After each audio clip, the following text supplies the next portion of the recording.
লখিমপুৰ জিলাৰ দুলুংপৰীয়া যুৱ সমাজৰ সৌজন্যত আজিৰে পৰা অনুষ্ঠিত হোৱাৰ কথা আছিল 16 সংখ্যক পাহাৰী মলয়া আৰু যি সাম্প্ৰতিক পৰিস্থিতি দেশৰ যি পাকিস্তান আৰু ভাৰতৰ যুদ্ধৰ উত্তেজনা এই উত্তেজনাৰ বাবে আজি বাতিল কৰাৰ সিদ্ধান্ত যি অনুষ্ঠান আছিলে আজিৰে পৰা যি বাতিল কৰাৰ সিদ্ধান্ত গ্ৰহণ কৰিছে। ইতিমধ্যে বিহুৰ পতাকা উত্তোলন কৰিছিলে আৰু ধুনীয়াকৈ মণ্ডপ নিৰ্মাণ কৰা হৈছিলে, কিন্তু মুখ্যমন্ত্ৰীৰ যি আহ্বান সেই আহ্বানৰ প্ৰতি সঁহাৰি জনাই আজি আৰু কাইলৈ অৰ্থাৎ দুদিনীয়া কাৰ্যসূচীৰে যি দুলুংপৰীয়া যুৱ সমাজে 16 সংখ্যক পাহাৰী মলয়া অনুষ্ঠিত কৰিছিল সেয়া ইতিমধ্যে বাতিল কৰাৰ সিদ্ধান্ত গ্ৰহণ কৰিছে আৰু সমিতিৰ বিষয়ববীয়াসকল আছে তেওঁলোকৰ পৰা জানিবলৈ বিচাৰিম। কণানদী হাইস্কুল খেলপথাৰত দুদিনীয়া কাৰ্যসূচীৰে অনুষ্ঠিত হোৱাৰ কথা আছিল পাহাৰী মলয়া 2025।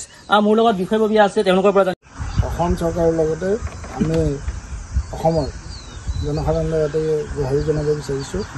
আপোনালোকৰ জ্ঞাতে আমাৰ দুলুংপৰীয়া যুৱ সমাজে পাহাৰী মলয়া নামৰ যি বৃহৎসৱ আজি 16টা বৰ্ষ একাধিক্ৰমে পালন কৰি আহিছে।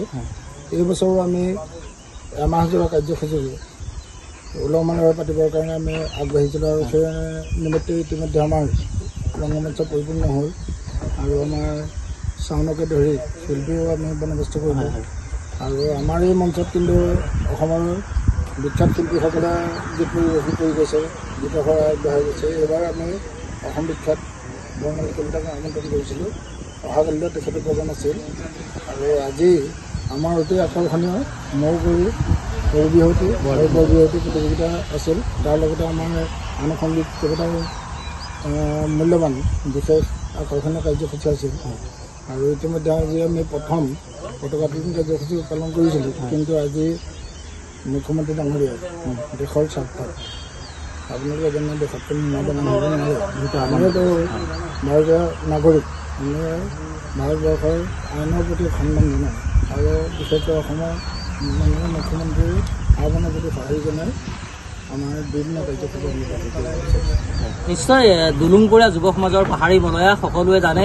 পাহাৰী মলয়া দুলুংপৰীয়া যুৱ সমাজৰ পাহাৰী মলয়া বিহু বুলি ক'লেই লখিমপুৰ জিলাৰ নজনা ব্যক্তি হয়তো খুব কম ওলাব, কিন্তু অতি পৰিতাপৰ কথা যে যি ভাৰত পাকিস্তানৰ যুদ্ধ এই যুদ্ধৰ বাবে যি উত্তেজনা বৃদ্ধি পাইছে সমগ্ৰ দেশজুৰি আৰু তাৰ বাবে যি মুখ্যমন্ত্ৰীয়ে আহ্বান জনালে যে বিহুৰ অনুষ্ঠানসমূহ বাতিল কৰিব লাগে আৰু সেই আহ্বানৰ প্ৰতি দুলুংপৰীয়া যুৱ সমাজেও সন্মান জনাই যি 16 সংখ্যক পাহাৰী মলয়া 2025 ইতিমধ্যে বাতিল কৰিছে।